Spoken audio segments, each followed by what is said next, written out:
De Deus. É um trabalhador, tá, irmão? Não tem dinheiro não. Não me inventa de sequestrar não, que não tem. Livro de Marcos, capítulo 5, me perdoa. Você me dá Marcos, capítulo 5. O Senhor tem uma palavra no teu coração. Amém? Diz assim o texto, livro de Marcos, capítulo 5. E eles chegaram ao outro lado, a terra dos Gadarenos, e saiu com ele do barco imediatamente. Veio ao encontro dos sepulcros, um homem com espírito imundo, a qual tinha sua morada nos sepulcros, e nenhum homem podia prendê-lo, não, e nem só com correntes, porque tendo sido muitas vezes preso com grilhões e corrente, as correntes foram arrancadas em pedaços e os grilhões quebrados em partes, e nenhum homem podia alcançá-lo. E sempre, noite e dia, estava ele nos montes, nos sepulcros, gritando e cortando-se com pedras. Mas quando ele viu ao longe Jesus, correu e o adorou, reclamando com uma alta voz, disse: que tenho eu contigo, Jesus, Filho do Deus Altíssimo? Conjuro-te por Deus que não me atormentes. Pois ele lhe dizia: saia deste homem, espírito imundo. E ele perguntou: qual é o teu nome? E ele respondeu: o meu nome é Legião, porque somos muitos. E disse: porque somos muitos, e pedi-lhe que não enviasse para fora daquela terra. Ora, estava ali perto dos montes uma grande manada de porcos se apertando, e todos os demônios lhe pediram, dizendo: manda-nos para aqueles porcos, para que possamos entrar neles. E imediatamente Jesus lhe deu permissão, e os espíritos imundos saíram e entraram aos porcos, e a manada desceu violentamente pelo declínio para o mar. Eram cerca de 2.000 porcos, e eles se afogaram. E os que apacentavam os porcos fugiram e o anunciaram na cidade e nos campos. E eles saíram para ver o que lhe tinha acontecido. E eles foram até Jesus e viram aquele que fora possuído pelos demônios, e tivera a legião assentado, vestido em perfeito juízo. E eles tiveram medo. E os que tinham visto isso contaram-lhe os que acontecera ao possuído pelo demônio, e também acerca dos porcos. E eles começaram a suplicar que saísse da sua religião. E entrando ele no barco, suplicava-lhe que fora possuído pelos demônios, que pudesse estar com ele. Todavia Jesus não permitiu, mas lhe disse: vai para a tua casa, para os teus amigos, e anuncia com grandes coisas o Senhor te fez, como teve compaixão de ti. Amém? Pode se assentar. Glória a Deus. Glória a Deus. Glória a Deus. Queridos, Marcos, aqui, todavia inspirado pelo Espírito Santo, vai começar a narrar o capítulo 5 de uma forma bem detalhista. Nós sabemos que Marcos foi através de Pedro, uma das testemunhas oculares, e que de alguma forma, pela visão do apóstolo Pedro, escreveu o seu livro.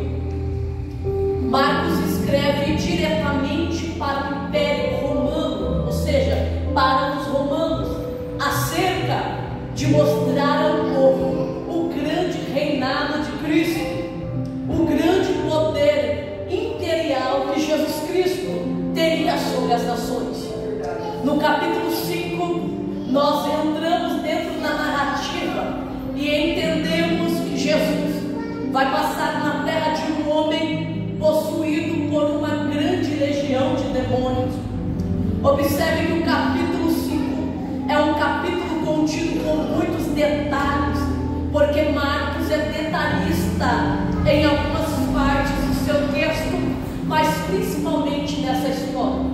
Mas para nós iniciarmos a história, a narrativa desse texto, vamos ter que anteceder o capítulo 4. É aqui no capítulo 4 que a história se inicia.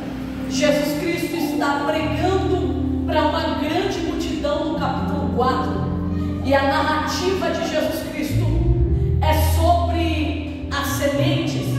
Alguns de fatos vai dizer que a terra que Jesus Cristo está falando é o que mais importa.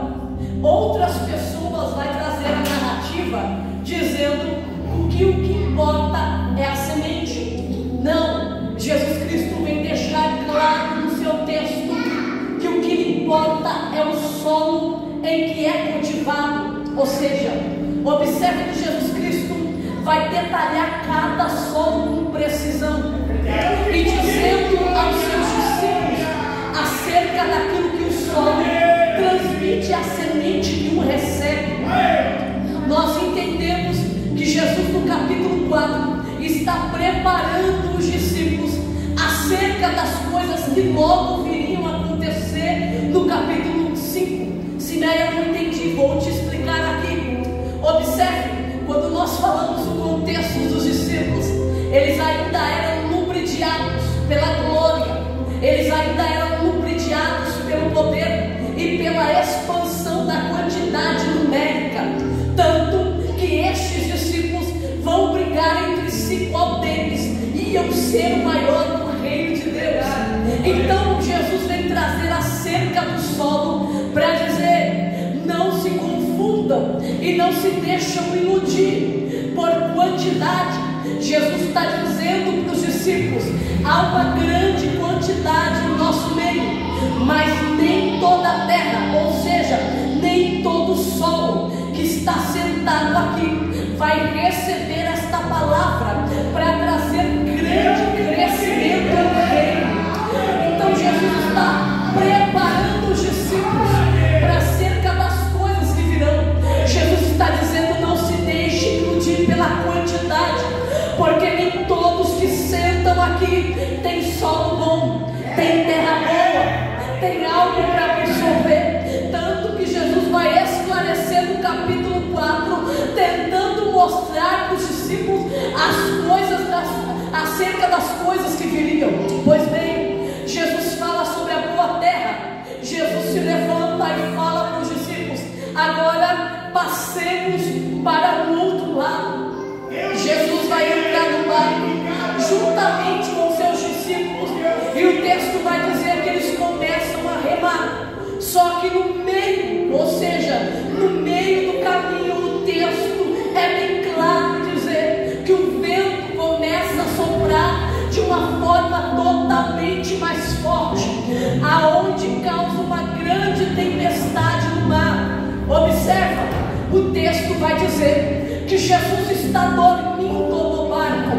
Os seus discípulos estão totalmente afoitos, porque a tempestade levantou, porque o mar levantou. Observa, nenhum deles é capaz de lembrar de Jesus Cristo no início da tempestade.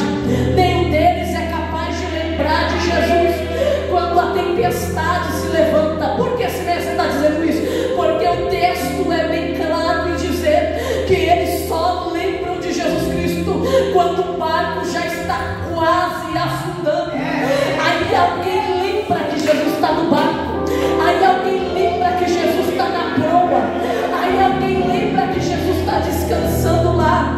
Olha para quem está do seu lado, diga para ele: não espere as coisas piorarem. Lembra quem está no barco, lembra quem está com você.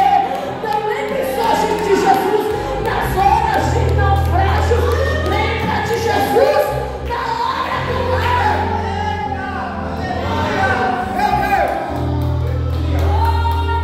O mar é revolto, as ondas é revolta, e o texto vai dizer que alguém lembra que Jesus está no barco. Os discípulos acordam diz: Mestre, não te incomoda que perecemos.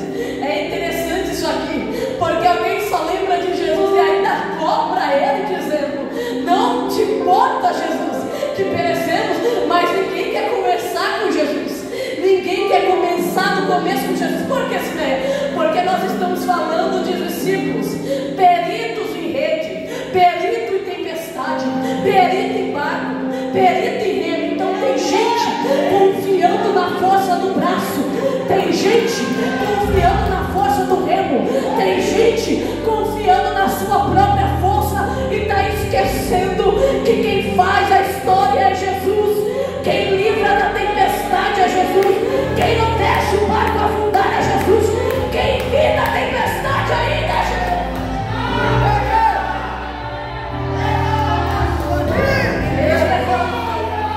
Eles levantam.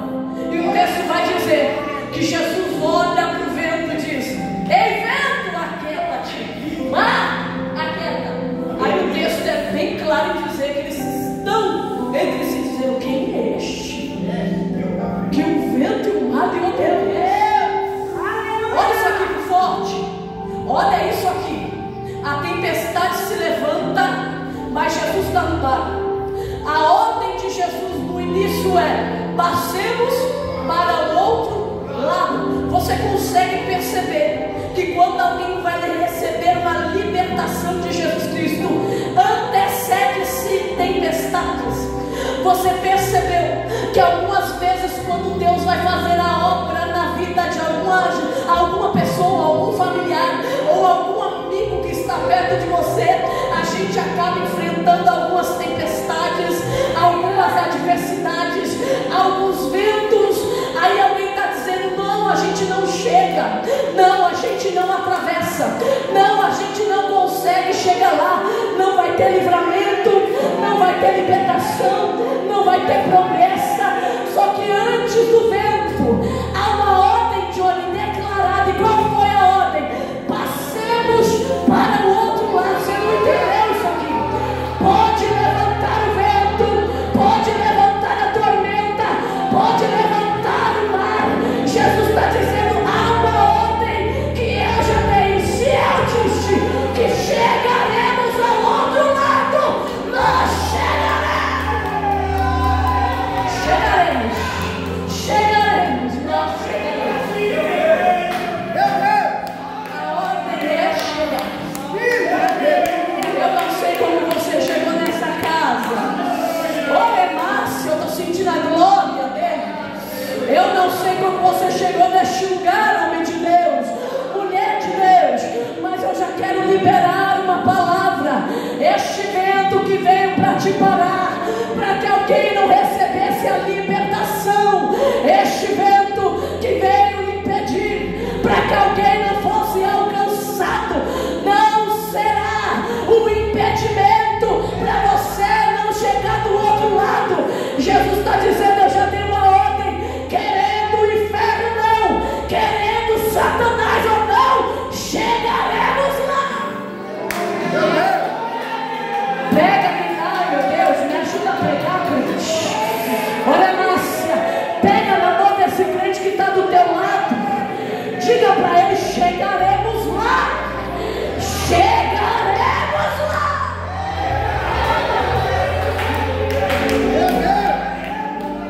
Olha o que o texto vai dizer.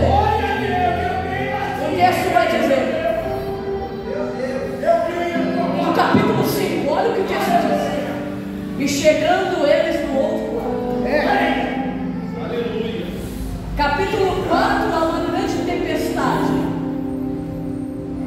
O barco está quase afundando, está quase se quebrando, os discípulos estão quase morrendo. E de fato, quando nós estamos para viver um milagre na vida de alguém, quando há libertação de... Eu não sei você, mas eu, desde pequenininha, entendi o que é libertação. E eu vou falar para você: chegar no ambiente culto não é fácil. Chegar no ambiente espiritual não é fácil. Ainda mais quando entendemos que alguém será liberto por conta das nossas orações. Ainda mais quando percebemos que a alguém está quase sendo liberto por conta das nossas ações no mundo espiritual. Aí capítulo 5 eles chegam, porque se a palavra de Jesus é chegar, eles chegam. Aí o texto vai dizer, e saiu Marcos, é bem detalhista, porque capítulo 5 ele diz, chegaram. Só que Marcos vai detalhar dizendo, e saindo ele do barco. Verso 1, Marcos está dizendo chegaram, ou seja, encostaram na terra.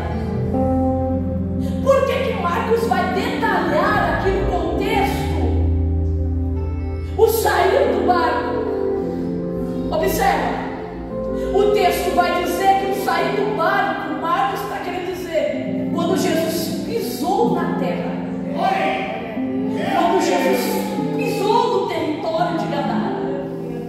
O texto diz quando Jesus trouxe os seus pés à terra, o texto vai dizer, e imediatamente o indomável, ou que não era preso por correntes ou grilhões, saiu da onde? Do meio dos sepulcros. Só para você entender, eu acredito que muita gente já entendeu aqui a história do Gadareno, se de fato passou, deu uma lida e conhece a história. Gadareno, o texto vai dizer que ninguém poderia amansá-lo. Era um homem indomável. Olha isso aqui, gente. O texto vai dizer que amarravam ele com correntes e ele quebrava. Amarravam ele com grilhões. Sabe o que é grilhões? É barra de ferro. Amarravam com grilhões e eles a quebravam. Prendiam este homem e ele se soltava. Ninguém podia amansá-lo. Ninguém podia tomá-lo. Olha isso aqui é muito forte. Ninguém podia prendê-lo. Só que o texto vai dizer que Jesus chega em Gadara. Aleluia! E quando ele pisa na terra,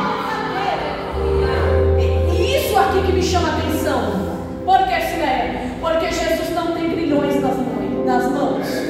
Jesus não tem corrente nas mãos. Jesus não tem cadeado nas mãos. Jesus não tem corda nas mãos. O texto vai dizer que Jesus só pisa. Aí o indomável que ninguém arrancava dos sepulcros, o indomável que ninguém prendia, o indomável que ninguém detinha, sai do meio dos sepulcros, desce correndo.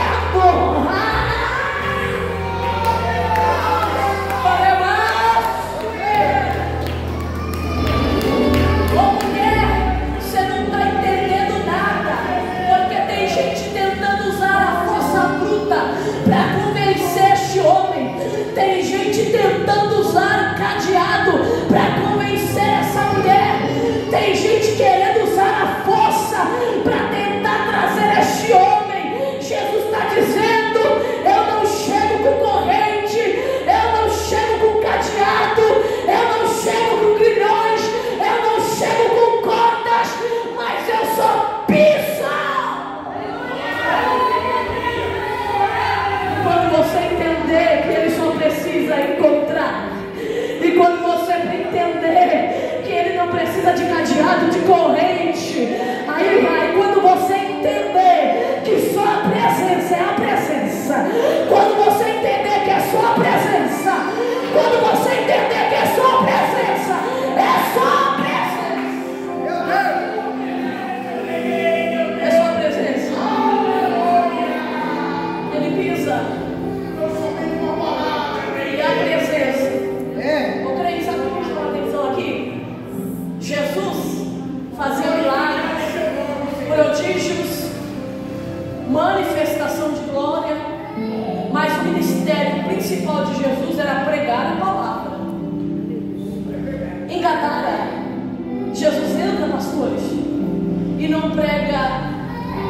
palavra. Jesus usa o seu barco para pregar no meio de multidões, mas em Gadara, Jesus sai do seu barco, mas Jesus não prega nada. Jesus só tem a presença dele. E aí tem gente que não está entendendo esse negócio, porque essa guerra espiritual não vai acontecer, ou melhor, não vai ser vencida com você gritando com seus filhos em casa.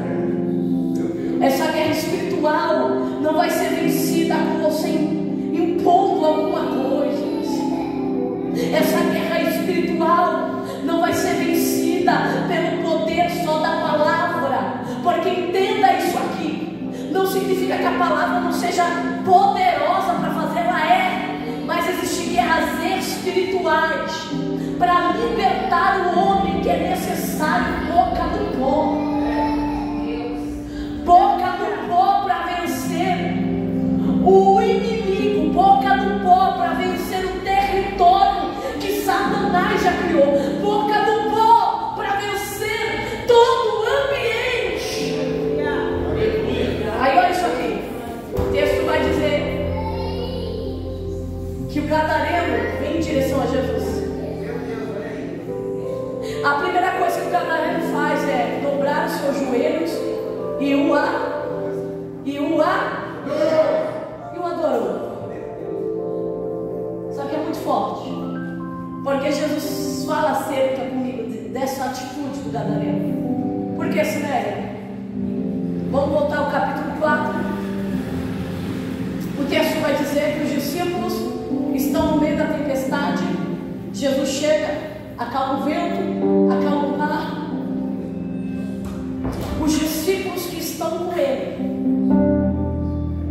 comendo na mesma mesa que ele, andando para viver os prodígios com ele, olham um para os outros assustados, dizendo: quem é este? Olha isso aqui, crente.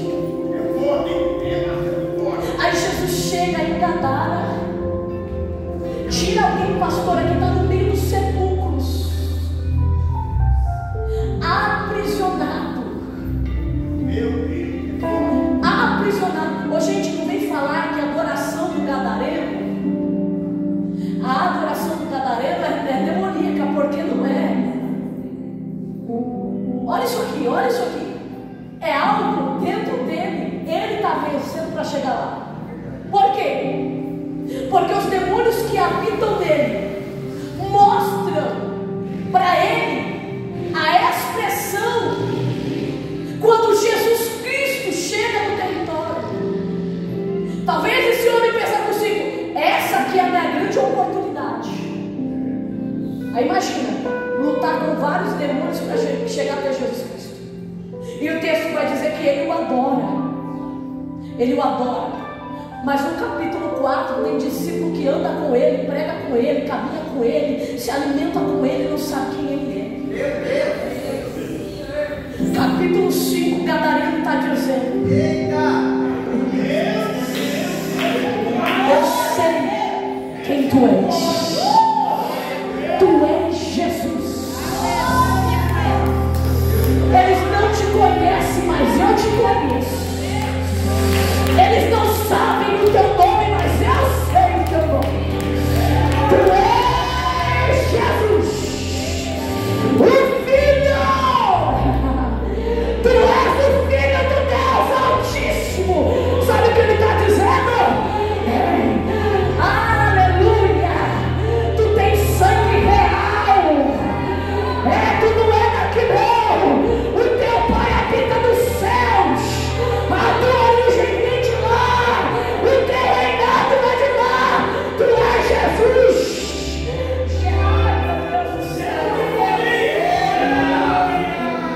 Tu és Jesus, Filho do Deus Altíssimo. Olha o que os demônios agora conjuram que não me atormentes. Sabe o que ele estava dizendo aqui? Eu sei quem tu és. E não só que tu és o Cristo, Filho de Deus. Sabe o que ele está falando sobre esse atormento aqui? É o tormento eterno. Olha isso aqui. Ele está dizendo assim: Jesus, ainda não chegou a hora. Ainda não me manda para lá. Sabe o que ele está dizendo para os discípulos? Vocês não sabem quem são esse homem. Vocês não conhecem de fato. Que ele é o Filho do Deus Altíssimo, mas ele também tem poder para salvar o homem, mas também tem poder para condenar o homem. Sabe o que os demônios estão dizendo? Eu sei qual será o meu fim, e eu sei que este Cristo, esse Cristo glorificado, chegará um dia em glória e mandará-me para o tormento eterno. Então os demônios daquele território falam para Jesus: dá mais um tempinho para a gente, dá mais uns minutinhos para a gente. Olha isso aqui, o que os demônios estão ensinando é discípulo adorar, é discípulo reconhecer a glória, é discípulo saber que Jesus é a autoridade real. Olha isso aí. Pois Jesus dizia: saia deste homem, espírito imundo. Jesus ordenava. Só que esse demônio aqui, ele tem um território em Gadara, ele não quer deixar Gadara. Olha isso, ele não quer deixar Gadara. Jesus a primeira vez vai entrevistar e perguntar ao endemoniado: qual é o teu nome? Ele vai dizer: meu nome é Legião. Legião, só para você entender isso aqui, legião era um contexto de soldados romanos, que dava em média de 6.000 homens a 12.000 homens. Vamos ficar só com o menor? Vamos ficar só com 6.000? Só 6.000 homens. Então, quando os demônios estão dizendo a Jesus, e todo o povo que está ali vendo, está dizendo: nós somos praticamente o número de 6.000 demônios vivendo dentro deste homem.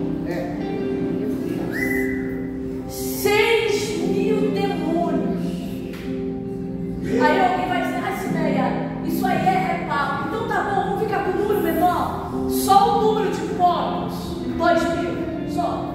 Vamos pôr um demônio para cada porco. 2.000 demônios atormentando um único homem. Olha como a graça é forte. Olha como a graça é poderosa. Por que, Senhor? Porque tem 2.000 demônios dentro de um único homem. Por anos arrancou da família. Por anos arrancou-lhe de parentes, amigos, um contexto de uma vida que ele tinha. Por anos, o texto vai dizer que fazia ele habitar em sepulcros. E cá entre nós, ele está vivo e não morto, mas ele habita num lugar de morto. Sabe qual que é o perigo da nossa geração? Pessoas que não estão entendendo o lugar que o diabo quer te colocar. Meu Deus! Porque a gente sabe que o fim da nossa vida sempre vai ser o sepulcro. A nossa história é nascer, crescer e morrer. Só que ele quer trazer com antecedência. O diabo quer antecipar isso. Ele quer antecipar tanto isso que ele já está jogando gente para lá. Mas ele não está esperando morrer e acabar a vida. Ele está pegando vivo mesmo.